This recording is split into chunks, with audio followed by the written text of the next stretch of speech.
Companies that inject soul win. Companies that are touchy-feely win. And companies that are branding their humanity win. That's not customer service, that's a love letter. Remember those we used to get when we were kids? Maybe you still get them today? Well, popular conditioning says that love is a weakness. Well, love is not a combination lock. It's not an instrument of control. Love, in personal and in the professional world, love is the bell that's always ringing. And so the question is your brand brave enough to hear it?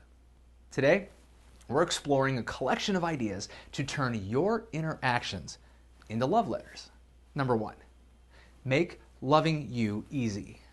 I love the opening scene of the Oscar-winning movie The Social Network.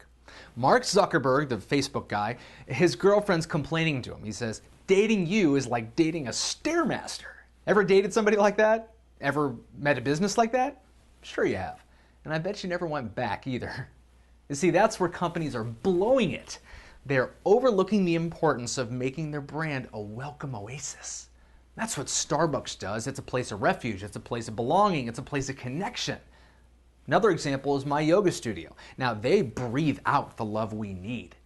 My Yoga Studio, that's the kind of place where every student's welcome, everyone's affirmed, everybody's encouraged, from the moment they strut in to the moment they stumble out.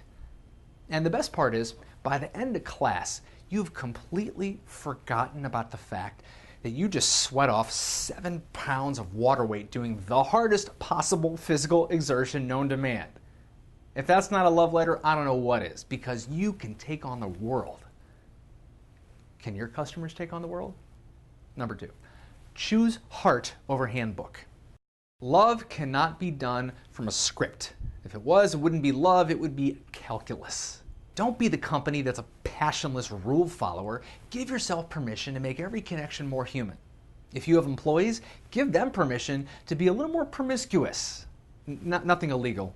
But if that means you got to go off script and improvise just to meet customers where they are, cool. If you have to break a couple of small rules just to give that gift of a deepened connection, do it. And if you have to reward, not forgive, reward customers for making mistakes, do it.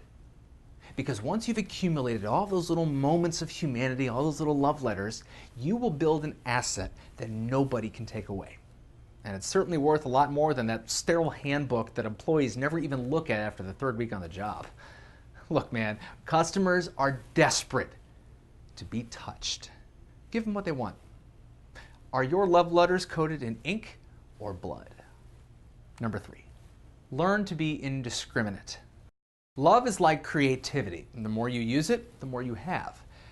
The hard part is finding those customers that don't deserve it and giving it to them anyway, when they least expect it. That's the kind of love that is worth crossing the street for. It's like the old joke, you welcome people into your home even though you wish they stayed at theirs. Here's a couple of questions I'd like you to post on sticky notes and put them all around your office, maybe even by your telephone as a reminder. How many acts of love have you performed today? What are you choosing instead of love? What would love do in this situation? And how will you use this as an opportunity to write a love letter? Over time, those are the questions that kind of seep into your consciousness. They're into your heart and they infiltrate your work. And then people notice.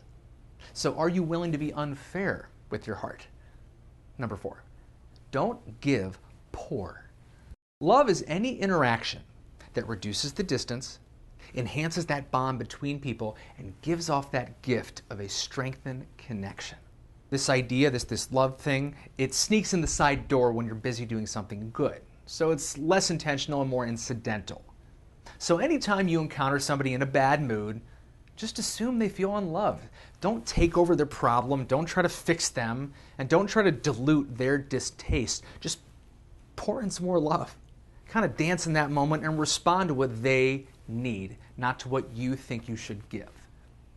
Be brave enough to say nothing when speaking would be faster, and be bold enough to apologize when pride would be easier.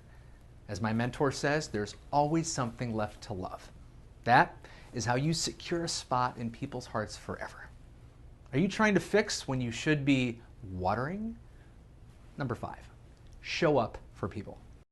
Open your store 10 minutes early. Keep your doors open 10 minutes late. Answer the phone after normal business hours. Talk to customers while you're still setting up the booth. Field a couple of questions on your lunch break. Leave comments on their blog. Come in for an hour on Sunday. Follow up 6 months later just to see how everything's going. Those are some of the love letters that smart companies are sending.